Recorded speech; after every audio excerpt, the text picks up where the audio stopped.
हरे कृष्णा।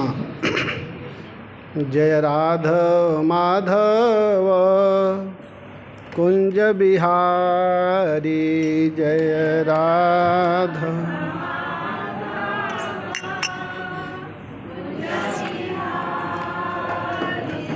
जय गोपीजन वल्लभा गिरिवरधारी, जय गोपीजन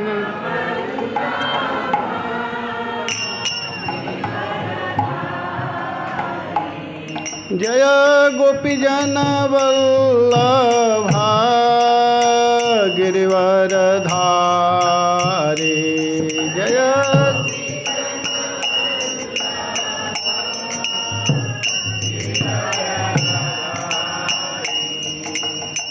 यशोदानंदन व्रज जन रंजन,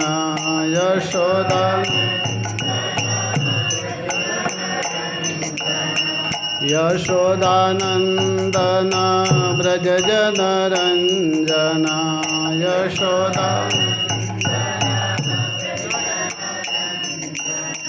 यशोदानंदन व्रज जन रंजन,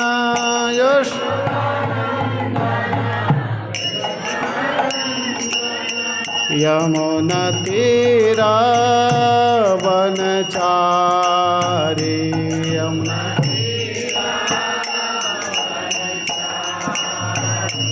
यमुना तीरा वनचारी,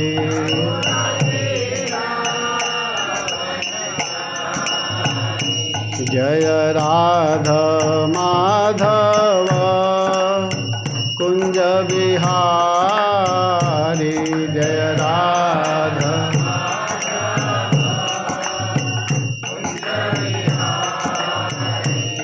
जय राधा माधव कुंज बिहारी, जय राधा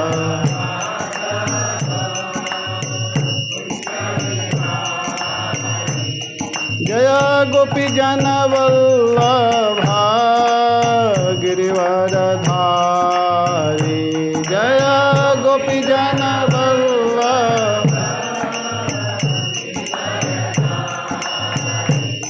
जय गोपीजन वल्लभा गिरिवरधारी,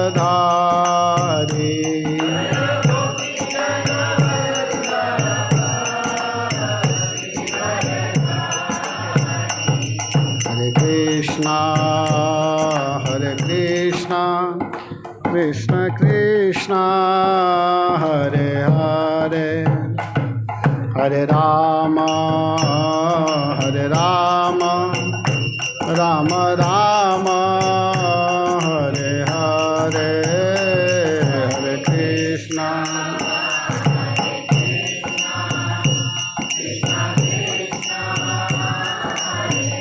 हरे हरे राम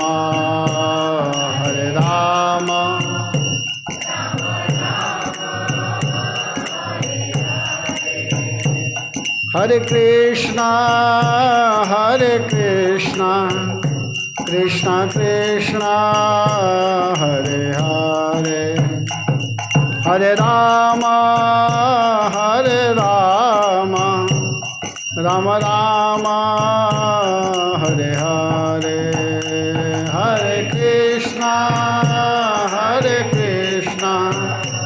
कृष्ण कृष्ण हरे हरे,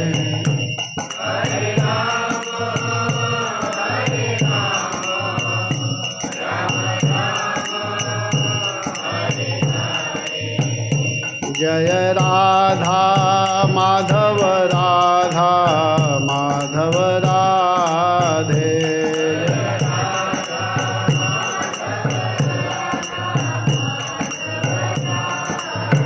जय जय प्रभुपाद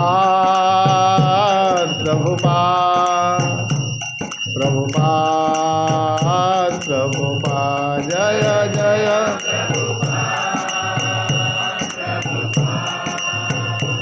प्रभुपाद जय राधा माधव भगवान की, जगत गुरु शिल प्रभुपाद की।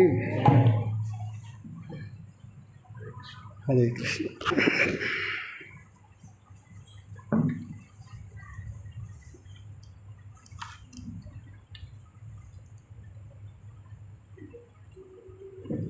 हरे कृष्ण।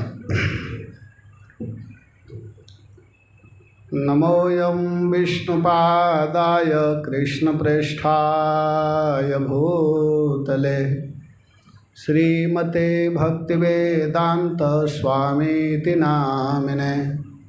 नमस्ते सारस्वती देवे गौरवाणी प्रचारिणे निर्विशेष शून्यवादी पाश्चात्य देशतारिणे। वंदेहम श्रीगुरोः श्रीयुतपदकमलं श्रीगुरून् वैष्णवांश्च श्रीरूपं साग्रजातं सहगण रघुनाथान्वितं तं सजीवं साद्वैतं सावधूतं परिजनसहितं कृष्णचैतन्यदेवं श्रीराधा कृष्णपादान् सहगण ललिता श्रीविशाखान्वितांश्च।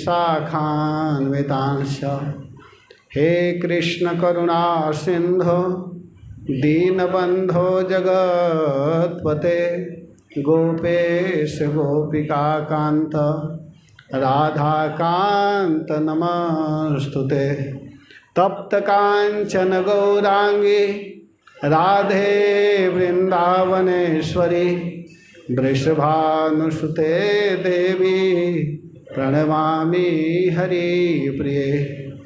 जय श्री कृष्ण चैतन्य प्रभो नित्यानंद श्री अद्वैत गदाधर श्रीवासादि गौर भक्तवृंद।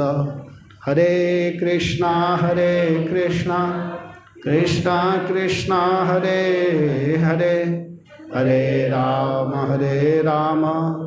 राम राम हरे हरे। ओम नमो भगवते वासुदेवाय।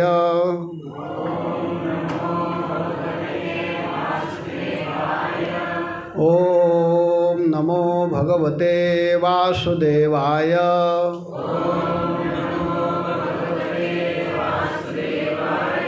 ओम नमो भगवते वासुदेवाय।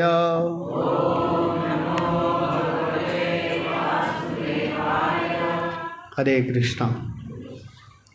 तो मैं आप सभी वैष्णवों के चरणों में प्रणाम करता हूँ जो कि कथा सुनने के लिए आए हुए हैं। इस बार यहाँ पर जो कथा की जाएगी समुद्र मंथन की कथा की जाएगी। ऐसे तो यह दिव्य प्रसंग है। अगर 2 टाइम कथा किया जाए और कम से कम 3-3 घंटा और 7 दिन किया जाएगा तब ये प्रसंग पूरा हो सकता है। लेकिन सबके पास समय का अभाव है तो हम लोग अति संक्षेप में इस कथा को सुनेंगे। ये बहुत सुंदर प्रसंग है। भागवतम के 8वें स्कंद में इसका वर्णन किया गया है। आप लोग भागवत के विषय में जानते हैं। भागवत 12 स्कंध में है। प्रथम स्कंद में 19 अध्याय का वर्णन किया गया है। द्वितीय स्कंद में 10 अध्याय का वर्णन है। तृतीय स्कंद में 33 अध्याय का वर्णन है। चतुर्थ स्कंद में 31 अध्याय का वर्णन है और पंचम स्कंद में 26 अध्याय का वर्णन किया गया है। षष्ठम स्कंद में 19 अध्याय, सप्तम स्कंद में 15 अध्याय। अष्टम स्कंद जिसका वर्णन अभी हम लोग सुनेंगे इसमें 24 अध्याय का वर्णन है। नवम स्कंद में भी 24 अध्याय है। दसम स्कंद में सबसे ज़्यादा अध्याय है, 90 अध्याय। एकादश स्कंद में 31 अध्याय और सबसे जो अंतिम स्कंद है 12 स्कंद, उसमें 13 अध्याय का वर्णन है। तो इस भागवतम में 335 अध्याय है। अगर हम लोग प्रतिदिन एक एक अध्याय पढ़ेंगे तो 335 दिन लगेगा।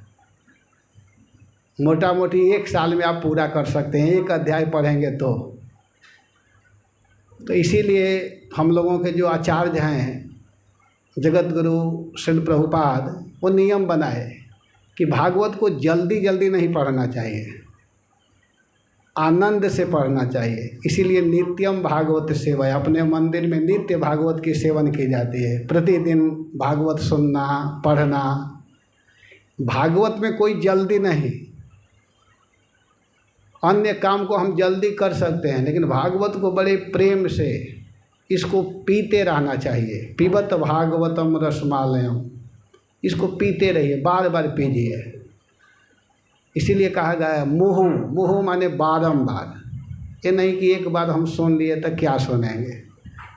बहुत लोग हैं कहते हैं कि इस कथा को तो मैं सुन चुका हूँ, लेकिन नहीं, बार बार सुनना है। बार बार जहाँ भी मौका मिले वहाँ बैठ कर के सुनना चाहिए, और जहाँ मौका मिले तो दूसरे को सुनाना चाहिए। यही साधु का पहचान है। साधु क्या करते हैं कि कथयंती श्रवंती, सुनते भी हैं और दूसरे को सुनाते भी हैं। तो हम लोग बड़े सौभाग्यशाली हैं कि ऐसे संस्था से जुड़े हुए हैं जहाँ नित्य भागवत की सेवन की जाती है। और हम लोगों के मंदिरों में एक से एक बड़े बड़े भागवत को समझने वाले वैष्णव जन हैं, तो उन लोगों के चरणों में बैठ कर के सुनने का प्रयास करना चाहिए। तो मैं उन्हीं महानुभावों की कृपा से जो कुछ सुना हूँ अपने गुरु महाराज से, वैष्णवों के मुख से जो पढ़ा हूँ, जो समझा हूँ, उसी में से कुछ कहने का प्रयास करूँगा। तो आप लोग ध्यान दे करके सुनिएगा। एक श्लोक को हम लोग बोलते हैं, एवं स्तुतः सुरगणै, बोलिए आप लोग, भगवान हरिरीश्वरः तेषामाविर्भूत राजन् सहस्राकोदयद्युतिः। श्री शुक उवाच, श्री सुखदेव गोस्वामी ने कहा, एवं इस प्रकार, स्तुतः प्रार्थितः, सुरगणैः देवगणों के द्वारा, भगवान सदैश्वर्यपूर्ण हरि भक्तों के दुख को हरने वाले, ईश्वर समस्त विश्व के नियंता, तेषाम उन देवताओं के, आविर्भूत प्रकट हो गए, राजन हे महाराज परीक्षित, सहस्राकोदयद्युति, ऐसा लगा जैसा कि हजारों सूर्य एक साथ उदित हुए हों।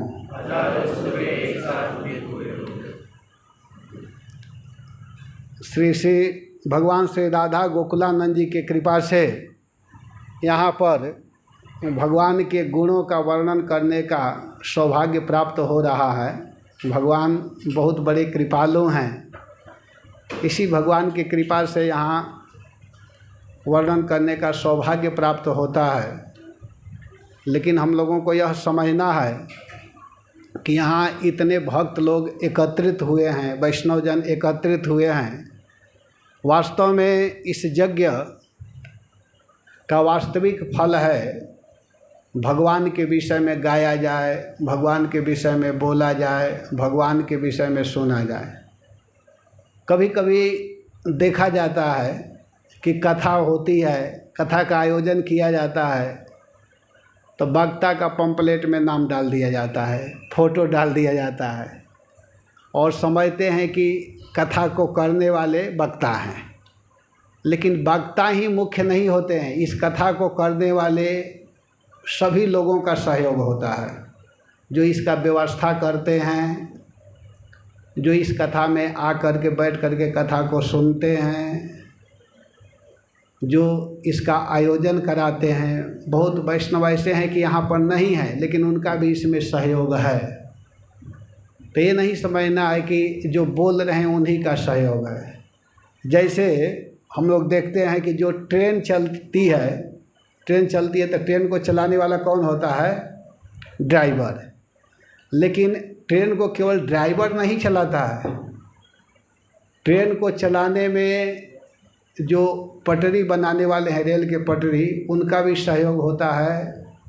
जो टिकट काटते हैं उनका भी सहयोग होता है।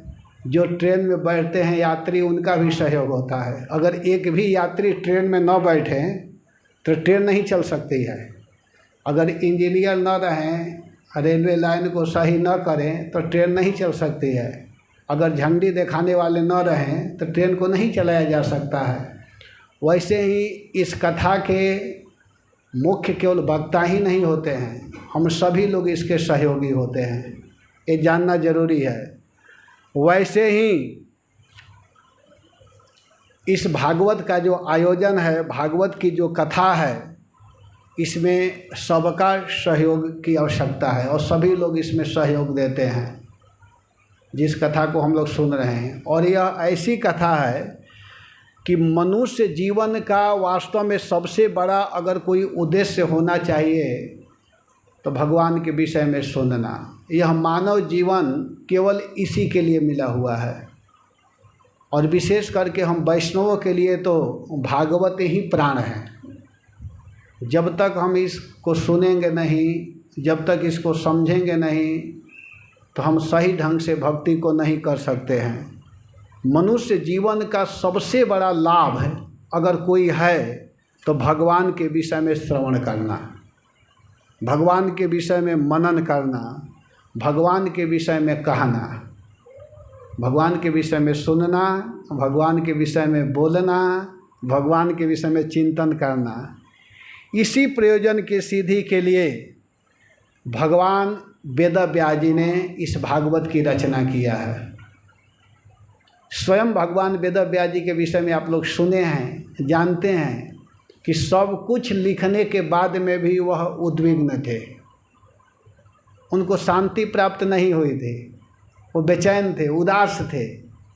जब देवर्षि नारद जी उनके यहाँ पहुँचे तो नारद जी ने व्यास देव जी से पूछा कि आप इतने उदास क्यों हैं, उदासी का कारण क्या है? तो व्यास देव जी नारद जी से कहते हैं कि भगवान, मुझको खुद समझ में नहीं आ रहा है कि मैं उदास क्यों हूँ, आप ही बताइए कि मैं उदास क्यों हूँ। कभी कभी व्यक्ति खुद नहीं समझ पाता है तो बड़े लोगों से पूछता है, गुरुजन से पूछता है। तो वेद व्यास जी के गुरु महाराज हैं नारद जी, तो नारद जी से कहते हैं वेद व्यास जी कि आप ही बताइए कि मैं उदास क्यों हूँ। तो नारद जी बताए कि देखो, तुमने बहुत कुछ जीवन में किया है, लेकिन जो करना चाहिए वो नहीं कर पाए हो। बहुत शास्त्रों की रचना किए हो, बहुत ग्रंथों को लिखे हो, लेकिन उसमें जितना भगवान का वर्णन होना चाहिए उतना नहीं किए हो। तो तुम एक ऐसे ग्रंथ की रचना करो जिसमें केवल केवल केवल कृष्ण की महिमा हो। इतना कह करके नारद जी चले गए। निर्गतः नारद सूत भगवान बादरायण। जब नारद जी वहाँ से चले गए तब भगवान बादरायण, भगवान व्यासदेव जी एकांत में बैठ करके भक्ति योगेन मनसि, भक्ति योग के द्वारा भगवान का चिंतन किए और भागवत सात्वत संहिता की रचना किए। कैसे शाश्वत संहिता की रचना किए कि यस्याम वै श्रूयमाणायाम, जिसको सुनने मात्र से, किसके विषय में सुनना है? तो कृष्ण परम पुरुष है, जो परम पुरुष भगवान कृष्ण है, उनके विषय में सुनने मात्र से भक्ति उत्पद्यते, भक्ति उत्पन्न हो जाती है। और शोक मोह भयापहा, व्यक्ति का शोक मोह और भय का नाश हो जाता है। अगर कोई व्यक्ति भगवान के विषय में सुनता है तो भगवान के विषय में सुनने मात्र से व्यक्ति का शोक, मोह और भय दूर हो जाता है। हम सभी लोग दुखी हैं, है कि नहीं? सभी लोग टेंशन में रहते हैं, सब दुखी हैं। कोई शरीर से दुखी है, कोई धन के बिना दुखी है, किसी को अनेक प्रकार के रोग है, कोई मानसिक टेंशन में रहता है। लेकिन सारे दुख को दूर करने वाला अगर कोई है तो है भगवान का पवित्र नाम, भगवान की कीर्ति, भगवान का गुण, भगवान का जस। इसीलिए भगवान व्यासदेव जी ने ऐसे सात्वत संहिता की रचना किया कि यस्याम वैश्रियमाणायाम कृष्णे परम पुरुषे भक्ति उत्पद्यते पुंसः शोक मोह भयापः। अगर कोई व्यक्ति नियम बना करके भगवान कृष्ण के विषय में सुनने मात्र से, केवल श्रवण करे, प्रतिदिन नियम बना ले कि हमको प्रतिदिन 1 घंटा भागवत सुनना है, तो सुनने मात्र से व्यक्ति का शोक, मोह और भय का नाश हो जाता है। शोक माने भूतकालिक दुख, जो पहले दुख आ चुका है उसको याद करके व्यक्ति दुखी हो जाते हैं। भविष्य में कोई घटना घट गई है या कोई अपना स्वजन शरीर छोड़ चुका है, उसको याद करके हम दुखी होते हैं, वो समाप्त हो जाता है, वो दुख दूर हो जाता है। और मोह माने वर्तमान कालिक दुख, और भय भविष्य में आने वाला दुख। अभी दुख आया नहीं है, लेकिन कभी कभी हम लोग टेंशन में हो जाते हैं कहीं फिर कोरोना ना आ जाए। अभी आया नहीं है लेकिन भय बना रहता है कहीं फिर वो ना आ जाए। तो ये सारे समस्या को दूर करने वाला भगवान का नाम है। हरे कृष्णा कृष्णा कृष्णा हरे हरे, हरे राम राम राम हरे। इसी बात को ध्यान देते हुए भगवान वेद व्यास जी ने भागवत की रचना किया।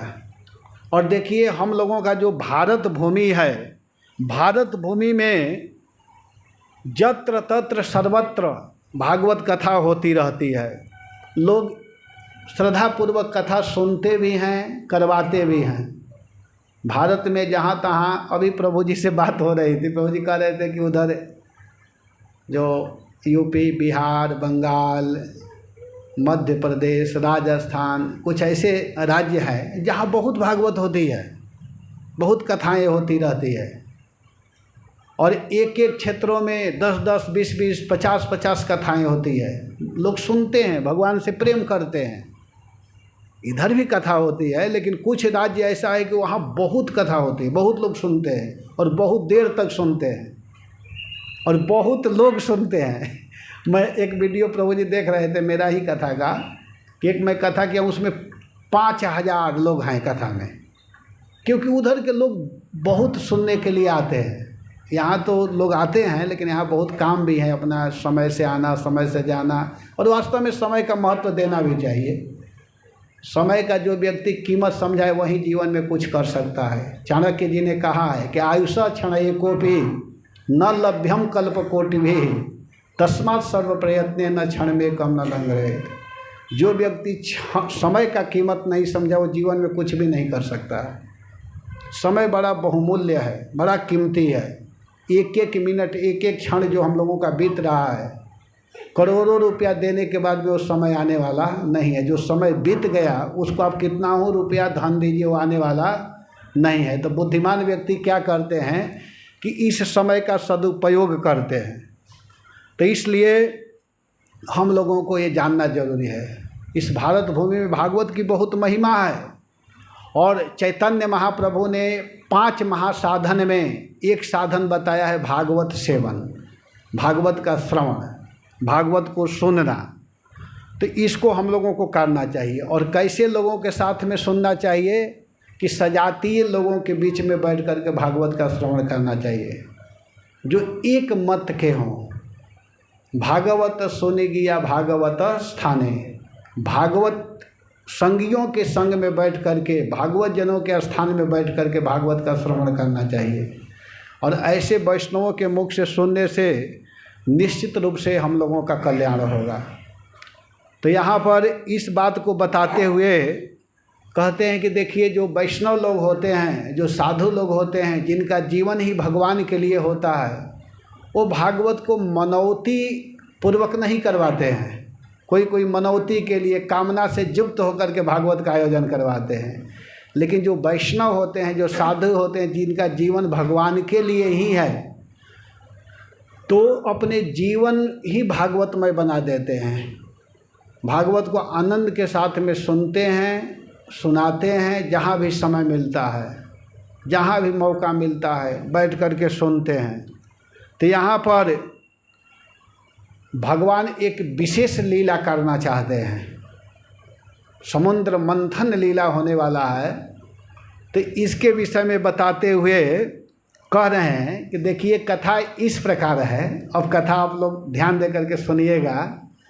कथा इस प्रकार है कि एक बार की बात है, भगवान के परम भक्त दुर्वासा जी भगवान के धाम में गए हुए थे। वैष्णव लोग कभी कभी भगवान के धाम में भी जाते हैं, जैसे नारद जी हुए, दुर्वासा जी हुए।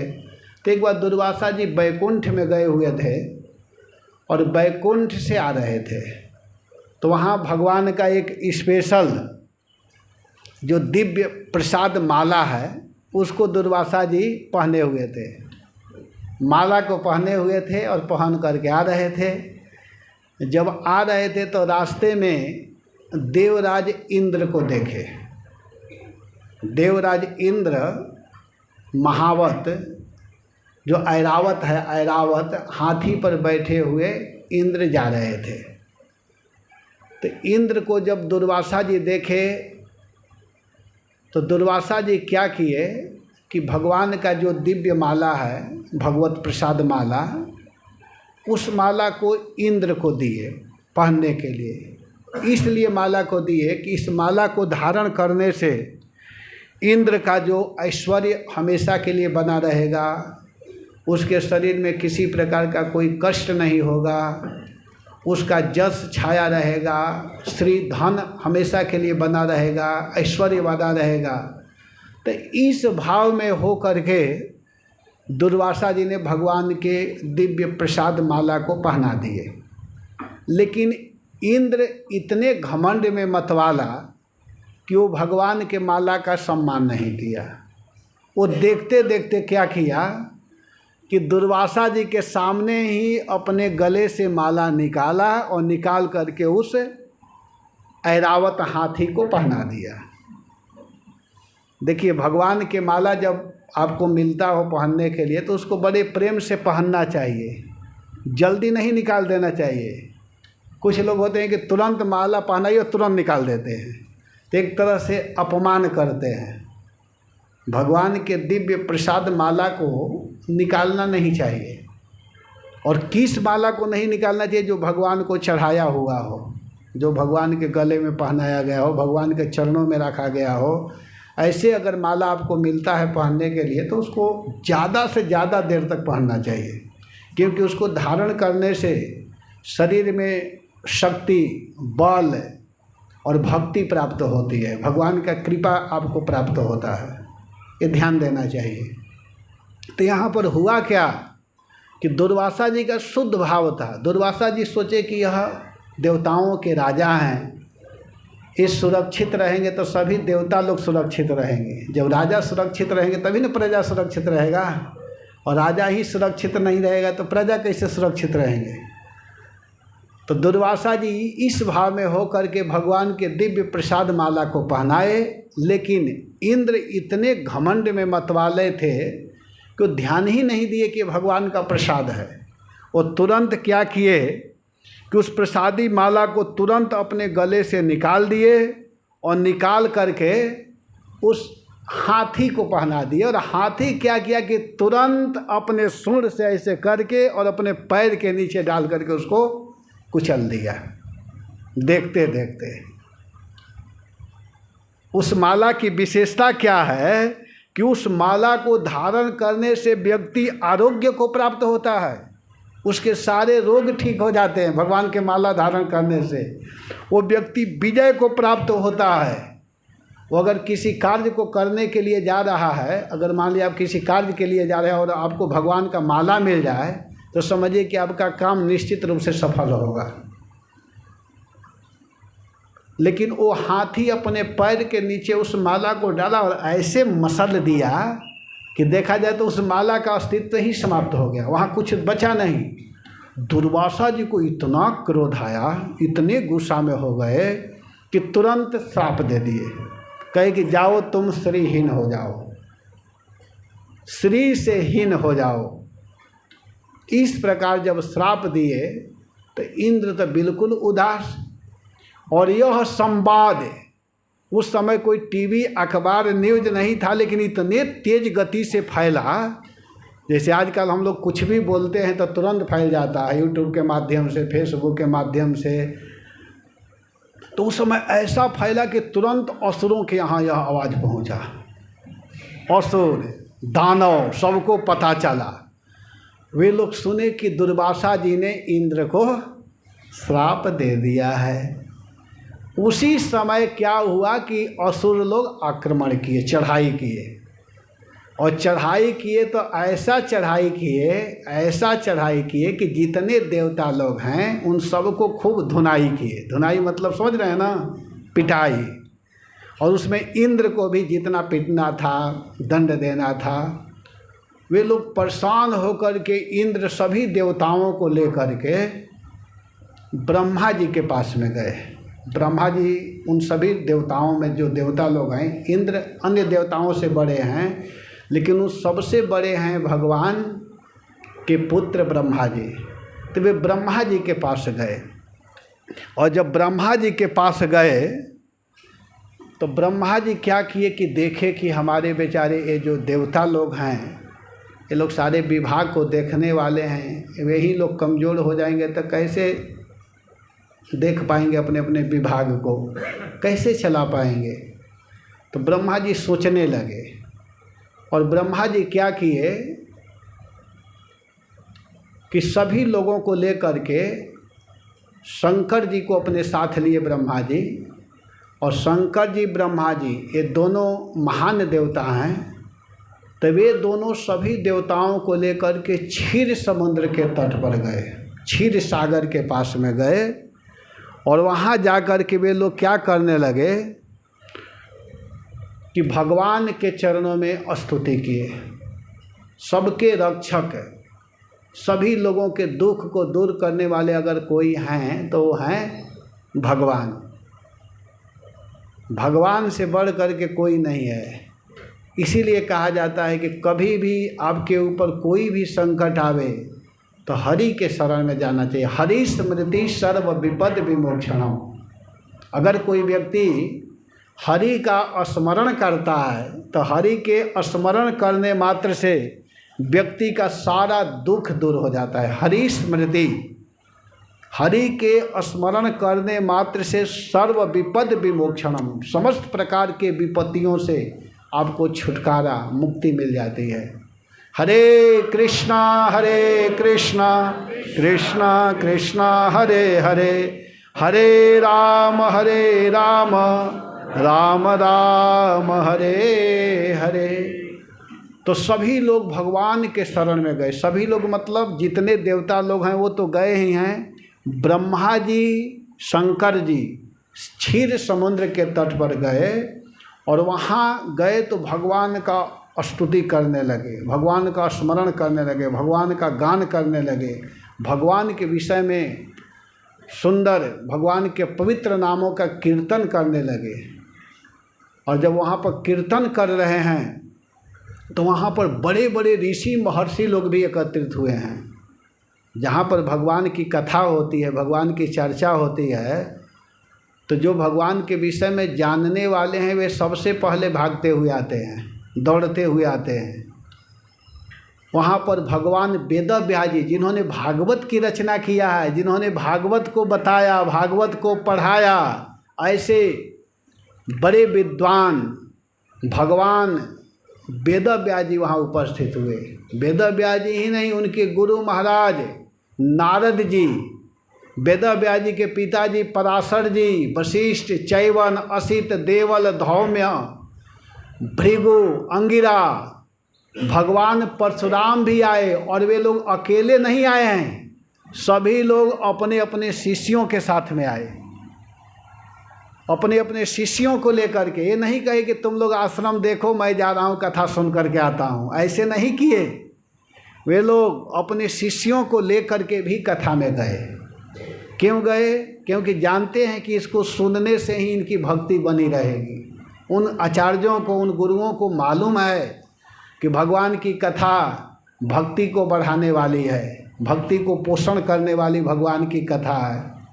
जब तक हम भगवान के विषय में सुनेंगे नहीं, जैसे शरीर का पोषण भोजन से होता है, जब हम खाते हैं, शुद्ध भोजन करते हैं, शुद्ध आहार करते हैं, तो शरीर हिष्ट पुष्ट बना रहता है।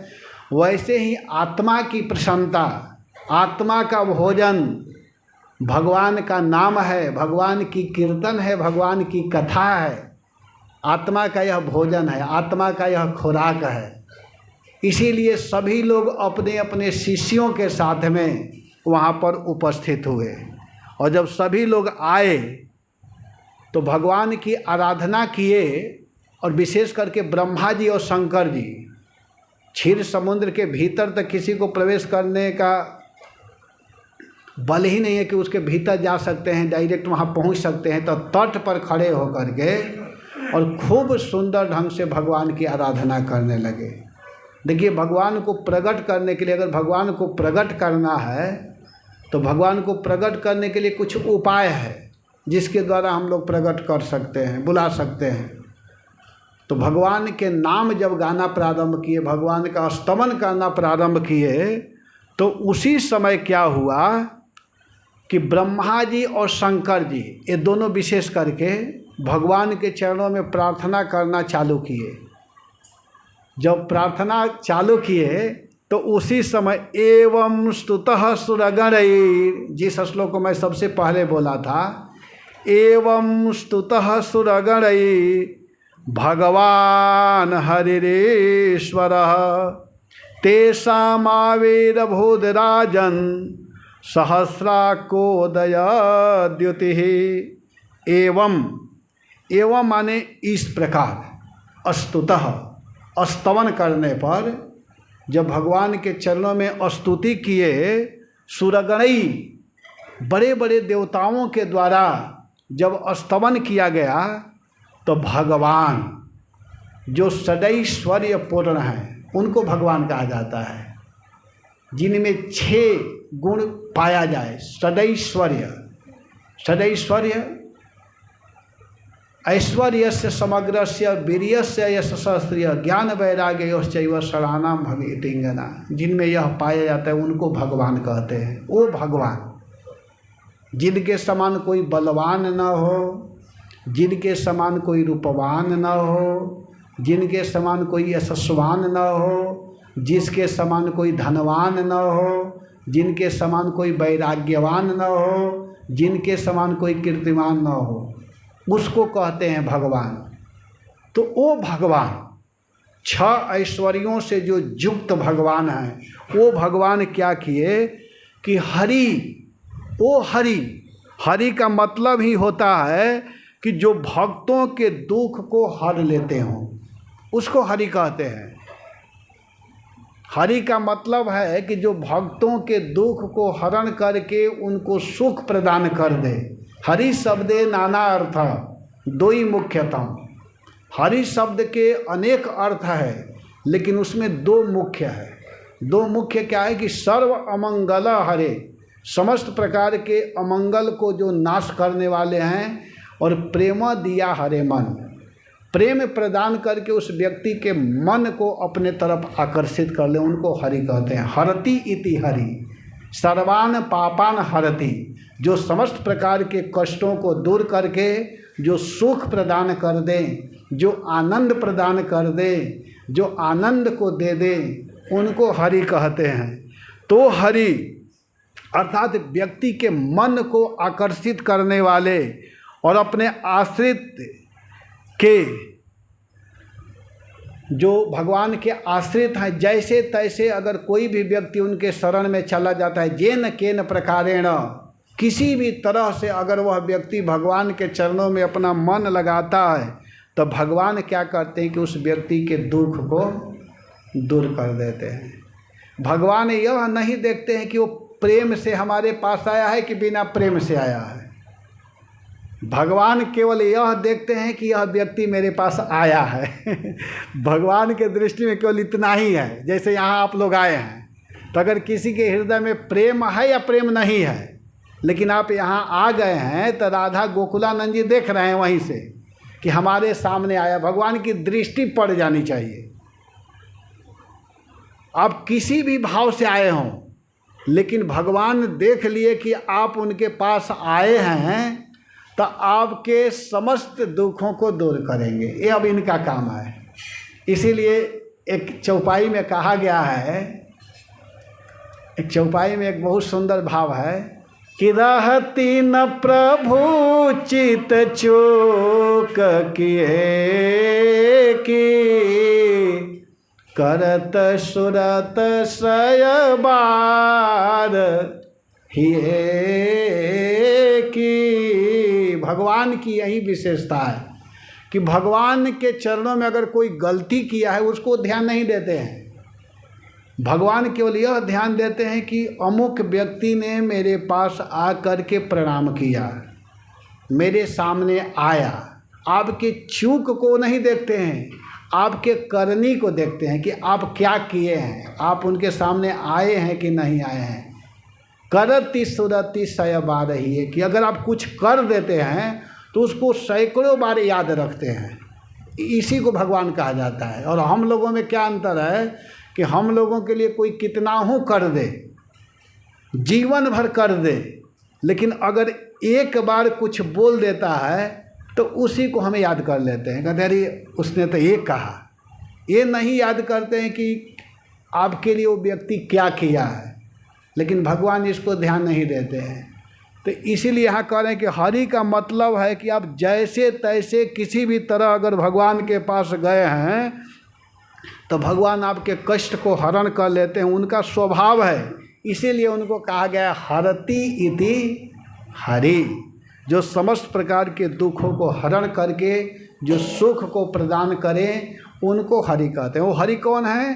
तो ईश्वर है, वो ईश्वर हैं। ब्रह्मा जी ने कहा है कि ईश्वर ही नहीं, उनको परम ईश्वर कहा गया है। ईश्वर परमः कृष्ण, वो परम ईश्वर हैं, ईश्वर। तो ऐसे भगवान के शरण में जाना ही पड़ेगा।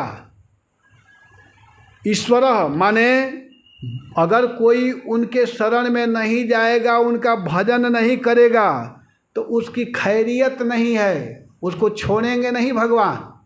ये नहीं कि भगवान के पास आप भजन नहीं करेंगे तो उसके लिए उनका कंपनी बंद हो जाएगा भगवान का। अगर आप भजन नहीं करेंगे तो बैकुंठ खाली है, इसलिए भरने के लिए भगवान कह रहे हैं कि आप आओ मेरे शरण में आ जाओ, भजन करो, नहीं तो मेरे जगह सब खाली पड़ा हुआ है। ये बात नहीं है, आपको करना ही पड़ेगा, क्योंकि वह हरि हैं, वह ईश्वर हैं, और ऐसे भगवान के शरण में आपको जाना ही पड़ेगा।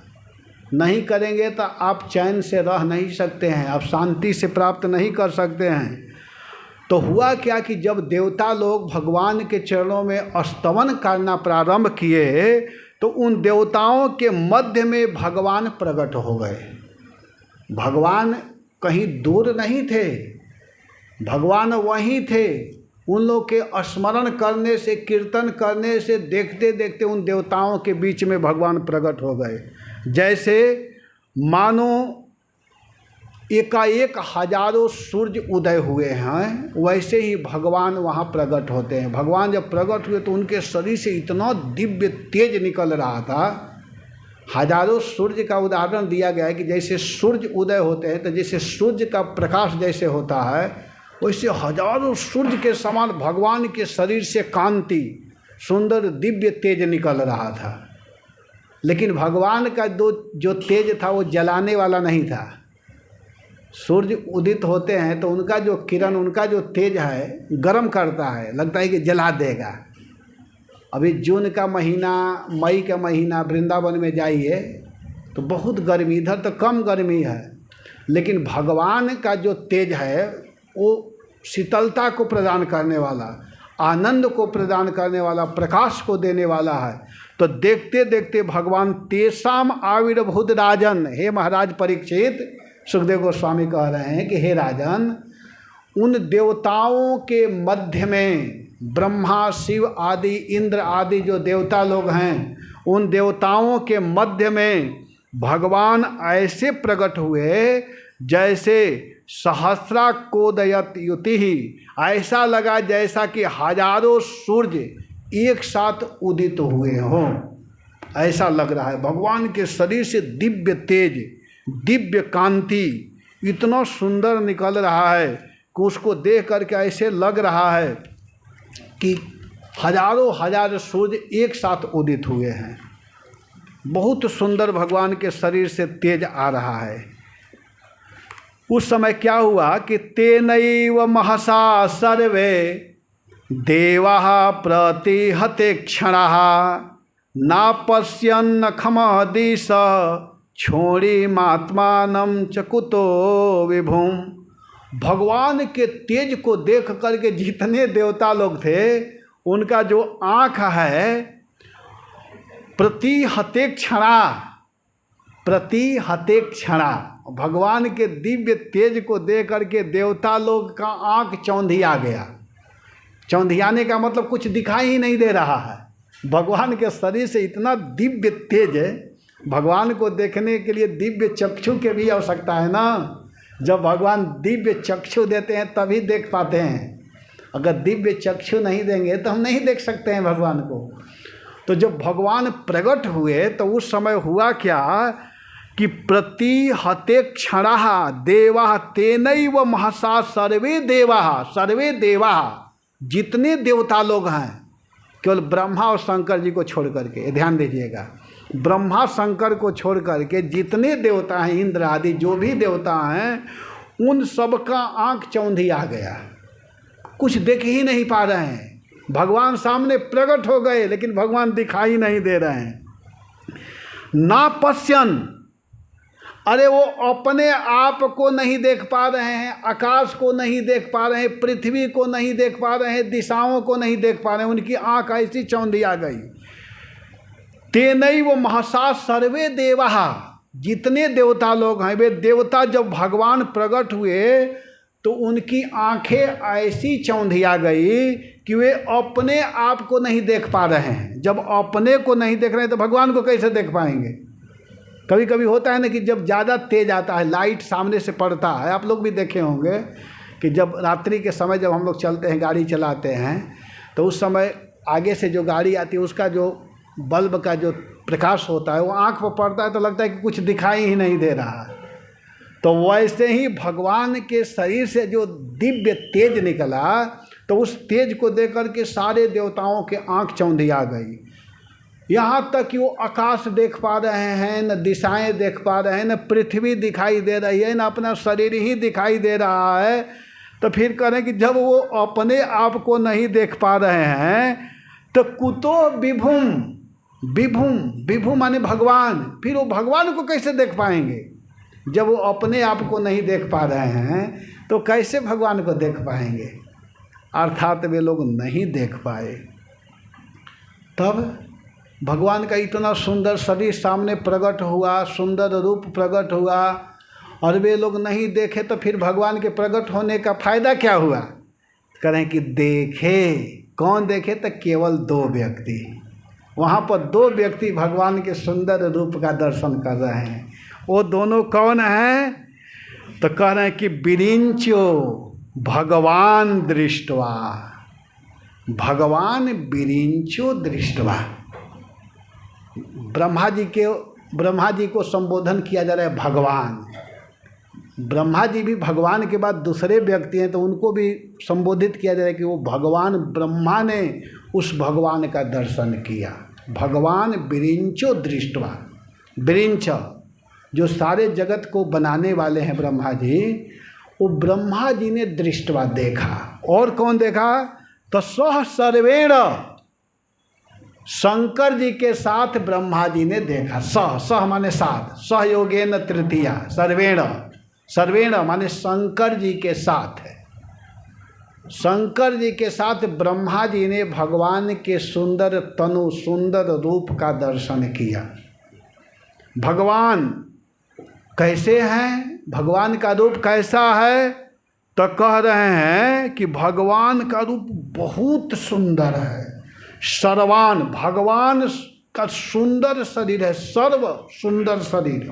भगवान का सारा अंग सुंदर है, एक ही अंग नहीं, समस्त अंग सुंदर है। भगवान का प्रत्येक अंग, जिधर दृष्टि जा रही है उधर से दृष्टि हट नहीं रही है। भगवान का एक एक अंग, अगर नख पर ब्रह्मा जी की दृष्टि गई तो वहीं घंटों देखते रह गए। भगवान के घुटना पर गया जब दृष्टि तो उसी को देखते रह गए। भगवान का इतना सुंदर शरीर है, उस शरीर को देखने में दो ही व्यक्ति समर्थ हुए, वो हैं ब्रह्मा जी और शंकर जी। ताम तनुम, ताम तनुम, उन भगवान का जो तनु है, तनु स्त्रीलिंग शब्द है, ताम माने भगवान का जो शरीर है वो इतना सुंदर है कि अनिर्वचनीय, उसका वर्णन नहीं किया जा सकता है। इतनी सुंदर भगवान का शरीर है, इतना सुंदर दिव्य शरीर है भगवान का कि उस तेज को, जिनमें अपार सौंदर्य है। भगवान का रूप इतना सुंदर है, भगवान जब जिधर चलते हैं तो हजारों हजार लोग भगवान के रूप को देखने लगते हैं, इतनी सुंदर भगवान है। भगवान के मुख पर जब ब्रज का रज पड़ता है तो भगवान का मुख पर रज पड़ता है तो भगवान का मुख और सुंदर लगने लगता है। हम लोगों के मुख पर अगर रज पड़ेगा, धूल पड़ेगा तो सुंदर नहीं लगेगा, हम लोग जल्दी आकर के मुख को धोना चाहेंगे। लेकिन भगवान का ही ऐसा मुख है कि उन पर रज पड़ता है तो गोपियाँ और देखना चाहती हैं। एक बहुत सुंदर पद है कि गोरज बिराजे भाला लह लही बन माल, आगे गैया पाछे ग्वाल गावे मृदु तानरी। भगवान जब चलते हैं गाय चराते हुए, शाम को लौट करके आते हैं, गायें आगे आगे जाती हैं और उनके खुर से जो ब्रज का रज उड़ता है वो भगवान के मुख पर पड़ता है। तो भगवान के उस मुख को देखने के लिए गोपी जन अपने अपने घर के काम धंधा को छोड़ करके सामने खड़ी हो जाती हैं और उस रूप को देखने के लिए आ जाती हैं। तो भगवान का इतना सुंदर रूप है, इतना सुंदर मुख है, इसी का वर्णन यहाँ कर रहे हैं। कैसा है तो स्वक्षाम, सुअक्षाम, बहुत सुंदर, अर्थात अत्यंत सुंदर भगवान का मुख है। भगवान के प्रत्येक अंग का गठन किया जा रहा है, वर्णन किया जा रहा है। भगवान के एक एक अंग का वर्णन किया जा रहा है। ब्रह्मा जी भगवान के अंग को देख रहे हैं और जहाँ जहाँ ब्रह्मा जी की दृष्टि पड़ रही है तो उसका वर्णन सुखदेव गोस्वामी अपने मुख से कर रहे हैं। लग रहा है कि सुखदेव गोस्वामी भी वहाँ बैठ करके देख रहे हैं, सुखदेव गोस्वामी वर्णन कर रहे हैं। सुखदेव गोस्वामी अपने मुख से वर्णन कर रहे हैं, देख रहे हैं ब्रह्मा जी और वर्णन कर रहे हैं कौन? सुखदेव गोस्वामी। बड़े आनंद के साथ में वर्णन कर रहे हैं। भगवान के आँख का वर्णन कर रहे हैं, भगवान का आँख कितना सुंदर है, भगवान का कमर कितना सुंदर है, भगवान का कंठ कितना सुंदर है, भगवान का वक्ष स्थल कितना सुंदर है। भगवान के सुंदर सुंदर अंगों का वर्णन किया जा रहा है। कहा जा रहा है कि स्वक्षाम, स्वच्छा माने सुअक्षाम, बहुत सुंदर है।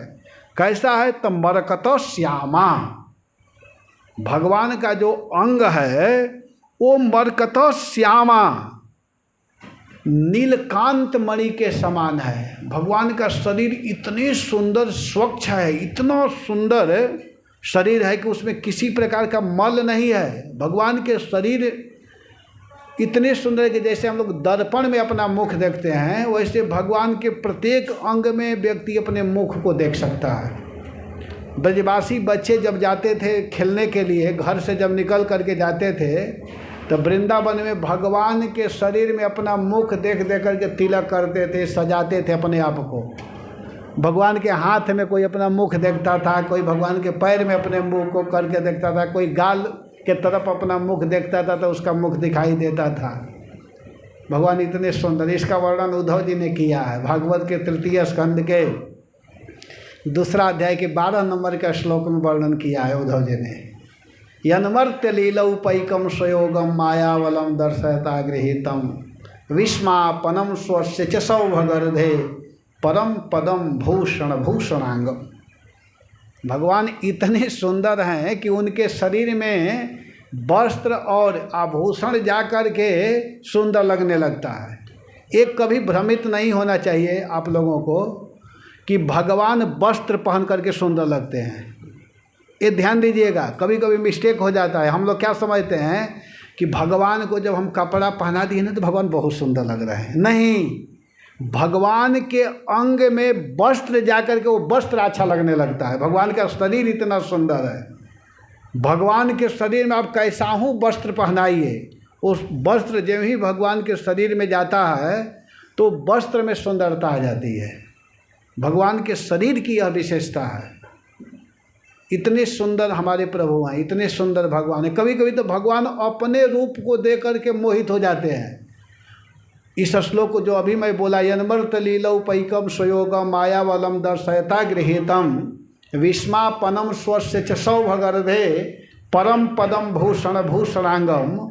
तो भगवान का इतना सुंदर रूप है कि भगवान अपने रूप को देख करके मोहित हो जाते हैं कि मैं इतना सुंदर हूँ। और उसी समय राधा रानी आकर के दर्पण को हटा देती है, कहते ना आप अपने रूप को मत देखिए, नहीं तो आप और हमको नहीं देखेंगे। आप इतने सुंदर है कि अपने रूप को ही देखने में मस्त हो जाएंगे, आप भूल जाएंगे। तो यहाँ कह रहे हैं कि मरकतो श्यामा, भगवान का जो शरीर है इतना चमकता है कि उनके शरीर में व्यक्ति अपना मुख देख सकता है। भगवान किसी अंग में आप अपने मुख को देख सकते हैं, भगवान के प्रत्येक अंग में आप अपने मुख को देख सकते हैं। और भगवान के आँख का वर्णन किया जा रहा है, कह रहे हैं कि कंज गर्भारुणेक्षणम। भगवान का नेत्र कैसा है, तो जैसे कमल के पुष्प का जो पराग होता है लाल लाल लाल लाल होता है, थोड़ा लालिमा से युक्त होता है, वैसे भगवान का नेत्र है, लालिमा से युक्त भगवान का नेत्र है। कमल आदि का उदाहरण इसलिए दे दिया जाता है कि इस संसार में अब इससे सुंदर कोई वस्तु नहीं है। लेकिन सच पूछा जाए तो कमल भी भगवान के सामने कुछ भी नहीं है, ये ध्यान देना चाहिए।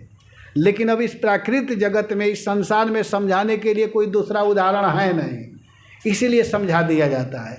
लेकिन ये समझाने का मतलब ये नहीं समझना चाहिए कि कमल जैसा, कमल से हजारों हजार करोड़ों करोड़ गुना ज़्यादा भगवान का नेत्र है, सुंदर है। लेकिन यहाँ कह रहे हैं कि कंज गर्भारुणेक्षण, भगवान के आँखों में जो है लालिमा से युक्त नेत्र है, बहुत सुंदर भगवान का नेत्र दिखाई दे रहा है।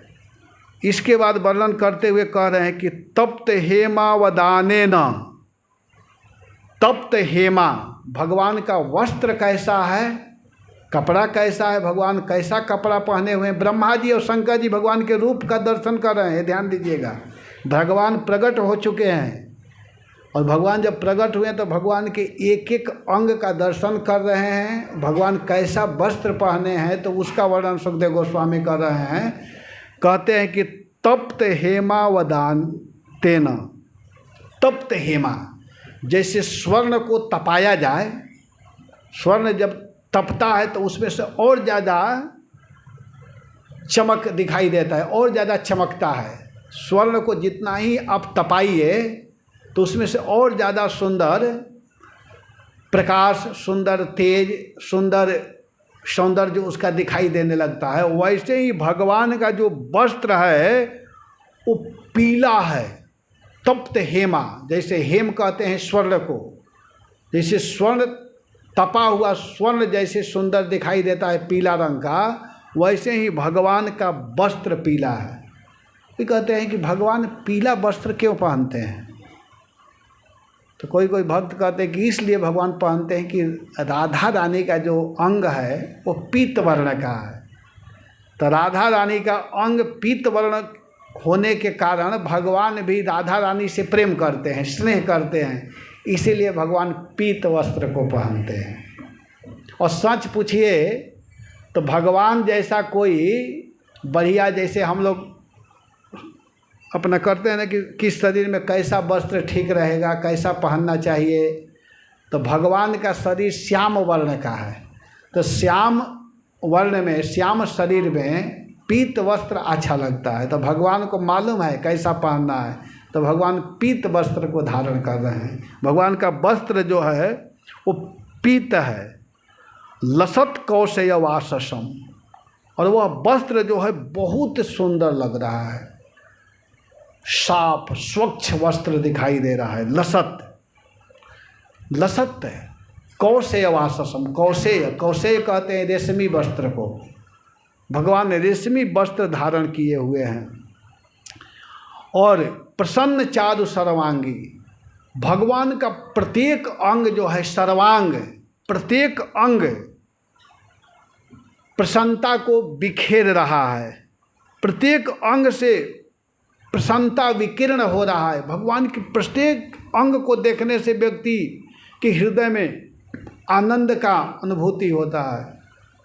भगवान का एक एक अंग आनंद को देने वाला है, प्रेम को देने वाला है, प्रसन्नता को देने वाला है, उसको देख रहे हैं। सुमुखी सुंदर भ्रुवम, भगवान का मुख सुंदर है। सुंदर भ्रुवम, भगवान की भौवें भी बहुत सुंदर है। नेत्र भी भगवान का सुंदर है, भगवान का मुख भी सुंदर है। महामणि किरीटेन, भगवान जो मुकुट पहने हैं, जो मुकुट धारण किए हुए हैं, महामणि किरीटेन, वह बड़ा मूल्यवान मणियों से युक्त है। अनेक प्रकार के जो मूल्यवान मणि होते हैं उसमें छोटे छोटे छोटे छोटे मणियों का जो दाना होता है, जो छोटे छोटे कंठी के जैसे ये छोटा छोटा गुड़िया है, वैसा ही मूल्यवान जो मणियों का, रत्नों का जो छोटे छोटे टुकड़े हैं, उससे उनका जो मुकुट है वह सुशोभित हो रहा है। केयूराभ्याम च भूषिताम, केयूर कहते हैं बाजूबंद को।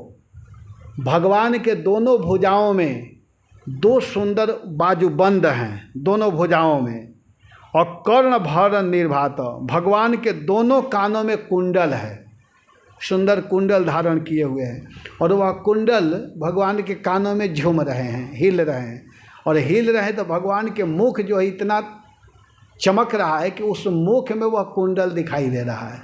दूर से ही भगवान के मुख में जैसे दर्पण में कोई चीज़ दिखाइए तो दिखाई देता है दिखाने से, वैसे ही वह कुंडल, वह मणि, सब कुछ भगवान के कपोल पर दिखाई दे रहे हैं।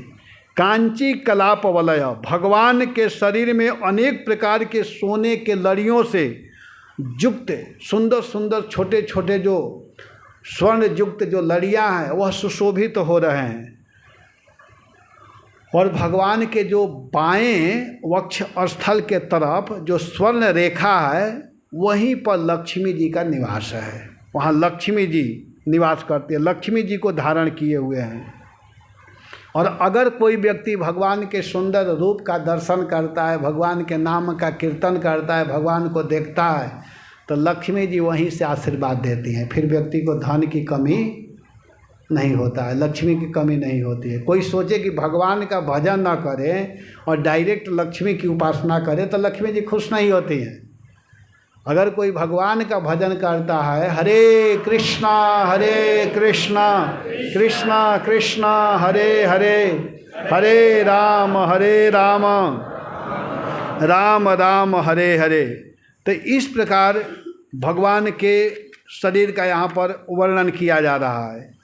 कांची कलाप वलय हार नूपुर शोभिताम कौस्तुभाभरणाम लक्ष्मी बिभ्रति बनमालिनीम, सोने के गहना, भगवान के शरीर में अनेक प्रकार के स्वर्ण युक्त गहने हैं। ये जो हम लोग सांसारिक स्वर्ण देख रहे हैं, उस स्वर्ण की बात नहीं की जा रही है। दिव्याति दिव्य स्वर्ण है, जिस स्वर्ण को आप कल्पना भी नहीं कर सकते हैं, आप उसको देख भी नहीं सकते, वैसे स्वर्ण से युक्त भगवान के आभूषण हैं। कांची कलाप, दिव्य जगत के सोने हैं, इस संसार के स्वर्ण नहीं है। जो दिव्य जगत है भगवान के यहाँ का वह स्वर्ण है, उसको धारण किए हुए भगवान के बाएं भाग में लक्ष्मी जी निवास की हुई हैं। सर्वांग, और देवता लोग उस सुंदर भगवान के रूप को देख करके क्या किए कि ऐसे भगवान को देख करके सर्वा अमर गणई साकम, सभी देवताओं के साथ में सर्वांगई अवनई गतई, सभी देवता लोग क्या किए कि भगवान के चरणों में सर्वांगई, सारे शरीर के साथ में अवनी गतई, अवनी कहते हैं पृथ्वी को, धड़ाम से जैसे कोई दंड को खड़ा कीजिए और उसको छोड़ दीजिए वो गिर जाता है, वैसे ही सभी देवता लोग भगवान के चरणों में दंडवत प्रणाम किए। अवनई, अवनई गतई, पृथ्वी पर गिर पड़े, भगवान के चरणों में प्रणाम किए। वचसा मनसा, वाणी से, मन से, नेत्रों से भगवान के चरणों में दर्शन कर रहे हैं और सर्वांगई अवनई गतः माने दंडवत प्रणाम किए। षष्टांग, षष्टांग अष्ट अंगों से भगवान को प्रणाम किए। अष्ट अंग, अष्ट अंग क्या होता है? अष्ट अंग किसको बोलते हैं? षष्टांग का मतलब होता है कि दो पैर, दो पैर, दो घुटना और दो हाथ और छाती और इसको क्या बोलते हैं? माथा, कप, सिर। तो इसके द्वारा भगवान को प्रणाम करने को अष्टांग कहते हैं। षष्टांग,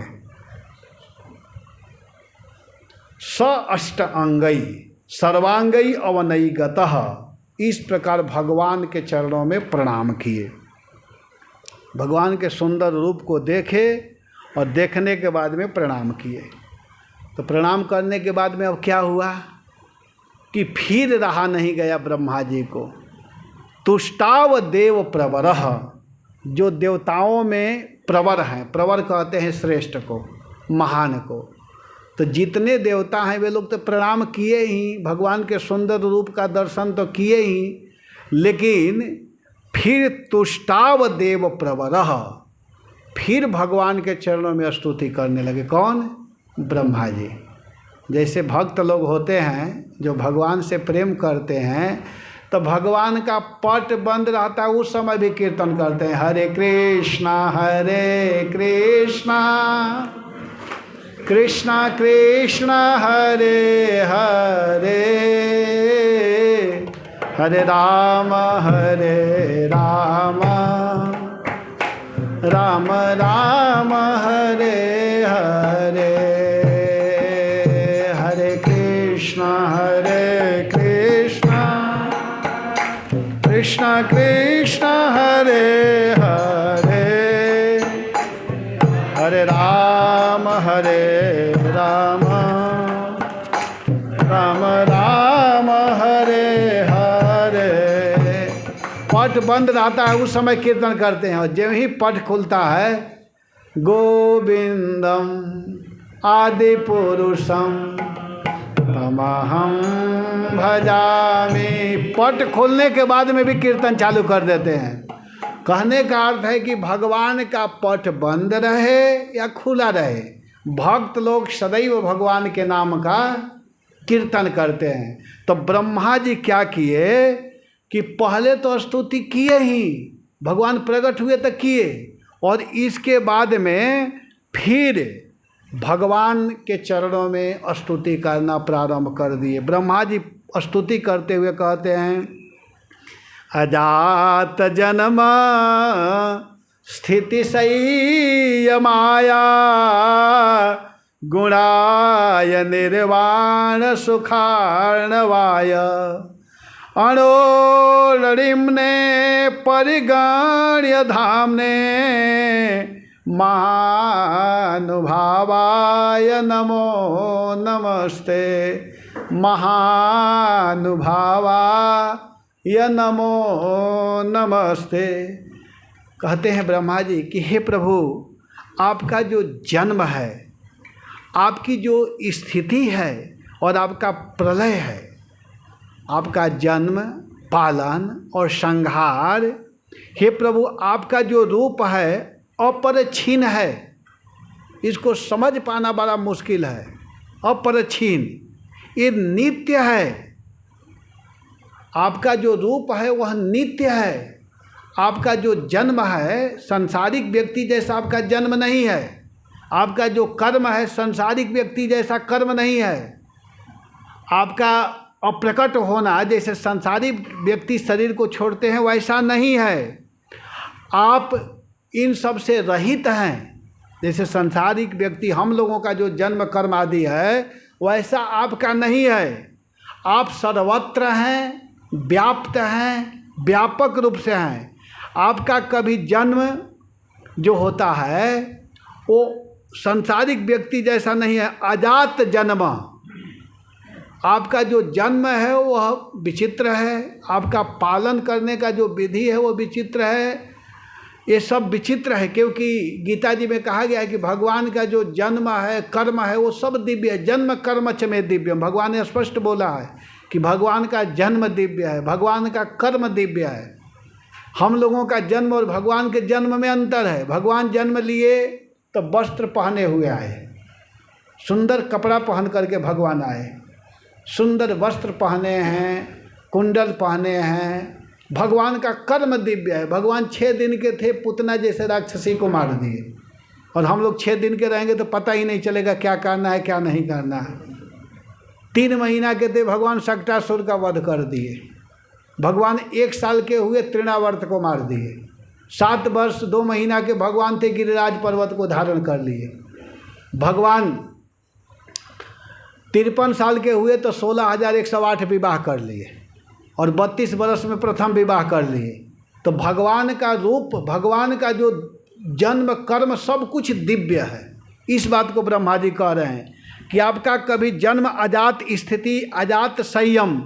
प्रभु आप कभी भी प्राकृत जन्म को नहीं स्वीकार करते हैं। इसीलिए आपको कहा गया कि आपका जो जन्म है, आपका जो कर्म है वो सब दिव्य है। जन्म कर्म च में दिव्यम, भगवान स्वयं कह रहे हैं कि मेरा जो जन्म है, मेरा जो कर्म है वो सब दिव्य है।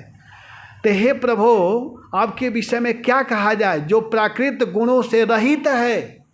आपका जो जन्म कर्म आदि है ये प्राकृत गुण से बिल्कुल रहित है, अलग है। रहित माने अलग है। और इतना ही नहीं, आप निर्वाण सुखार्णवाय, वाण कहते हैं दुख को। वाण का मतलब होता है दुख, और निर्वाण का मतलब हुआ कि आप में भगवान दुख से शून्य हैं। इनमें दुख नाम का कोई चीज़ है ही नहीं। आप सुख के अर्णव हैं, समुद्र हैं। आप में सुख ही सुख है। आप सुख के समुद्र हैं, परम आनंद स्वरूप आप हैं।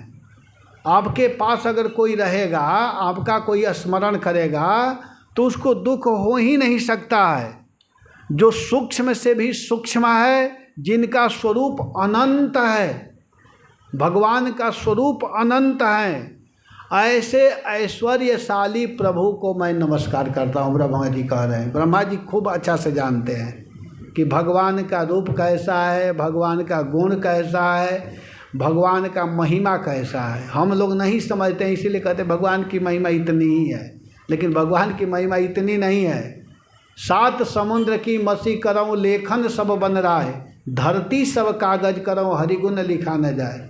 भगवान की इतनी महिमा है, इतने गुण हैं कि 7 समुद्र के जल को स्याही बना दिया जाए, 7 समुद्र की मसी करऊँ, लेखन सब बन रहा है। संसार के जितने पेड़ पौधे वृक्ष लता पता हैं उनकी लेखनी बना दी जाए, और धरती सब कागज करऊँ, सारी पृथ्वी को कागज बना दिया जाए, फिर भी हरि गुण लिखा न जाए, कृष्ण गुण लिखा न जाए। भगवान की इतनी महिमा है, इतने गुण है कि उसका वर्णन नहीं किया जाता है। इसीलिए यहाँ पर कह रहे हैं कि अणो रणिमने। अणो रणिमने मतलब आप अणु से भी अणु हैं और दुर्गेय हैं। आपको समझ पाना बड़ा मुश्किल है, लेकिन आप जिसको समझाना चाहते हैं, आप जिसको बताना चाहते हैं वो जान जाता है। जान नहीं सोई जेहि देहि जनाहि। आप जिसको जनाना चाहते हैं, जिसको बताना चाहते हैं वो जान जाता है, वो समझ जाता है। आप जिसको बताना चाहेंगे वो जान जाएगा। तो आपकी जो महिमा है, आप अणु से भी अणु हैं, दुर्गेय हैं।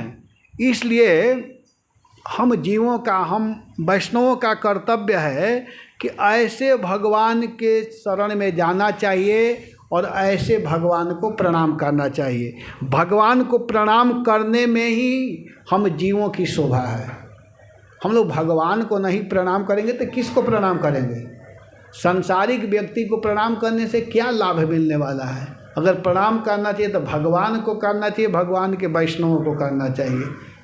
इसी को करने में हमारी शोभा है, हमारा लाभ है, हमारा कल्याण है, जानना चाहिए। इसलिए जब भी मंदिर में आइए बार बार भगवान को प्रणाम कीजिए। भागवत के अंतिम श्लोक में यही कहा गया है कि 2 चीज़ जरूर करना चाहिए, और कुछ करे या न करे। नाम संकीर्तनम, भगवान के नाम का कीर्तन, और भगवान के चरणों में प्रणाम। ये नहीं कि एक बार आए कर लिए तब क्या करना है, सुबह मैं कर लिया हूँ, अब दोपहर में आइए तो मत कीजिए। क्या करना है? सुबह तो मैं कर ही लिया था ना। नहीं, जब मंदिर में आइए तब कीजिए, बार बार कीजिए। इसी में हमारी शोभा है। भगवान को प्रणाम नहीं करेंगे तो किसको करेंगे? और जब मौका मिले, जब अवसर मिले, तब भगवान के पवित्र नाम का गान करना चाहिए, भगवान के गुणों को बोलना चाहिए, सुनाना चाहिए। तो इस बात को यहाँ बता रहे हैं। रूपम तवैतद पुरुषर्ष भवेज्यम श्रेयोर्थि भैरवैदिक तंत्रकेण योगेन धातः सहनस्त्रिलोकान पश्याम उस्मिन् नुः विश्वमूर्तौ।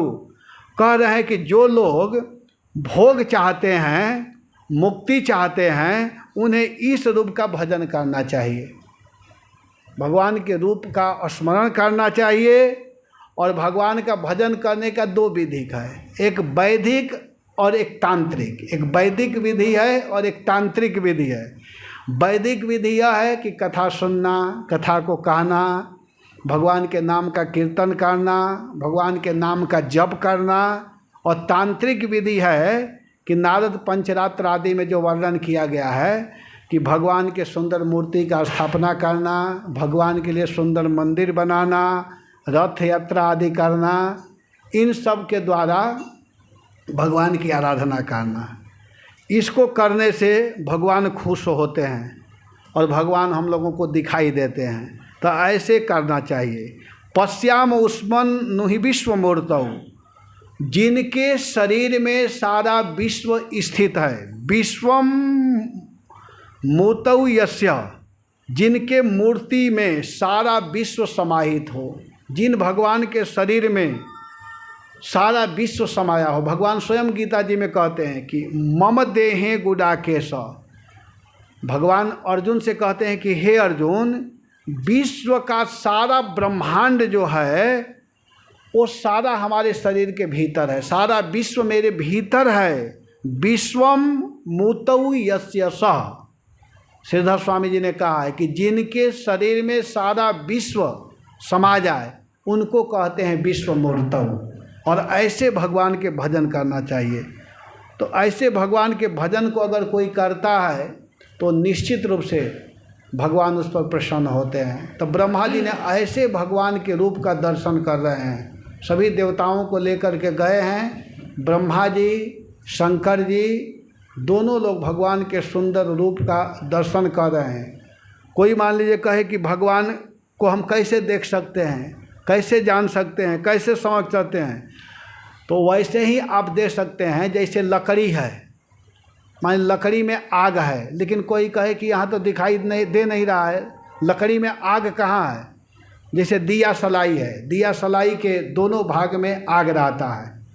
जो माचिस का जो तीली होते हैं उसके ऊपरी भाग पर आग रहता है, लेकिन उसको किसी के हाथ में दे दिया जाए और कहा जाए कि इसमें आग है, और वो मूर्ख व्यक्ति कहे कि इसमें आग कहाँ है, इसमें तो आग है ही नहीं।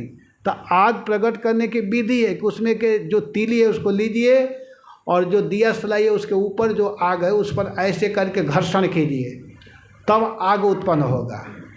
वैसे ही भगवान हम लोगों के मध्य में हैं, भगवान हम लोगों के बीच में हैं, लेकिन भगवान को प्रकट करने के लिए, भगवान को देखने के लिए भगवान के नाम का आश्रय लेना पड़ेगा। हरे कृष्णा कृष्णा कृष्णा हरे हरे, हरे राम राम राम हरे। तो इसका व्याख्या मैं कल करूँगा। और कल परसों में ये सब समुद्र मंथन की कथा हम लोग सुनेंगे। हरे कृष्णा, जय श्री प्रभुपाद। क्योंकि समय का ध्यान देना जरूरी है। हरे कृष्णा। हरे कृष्णा।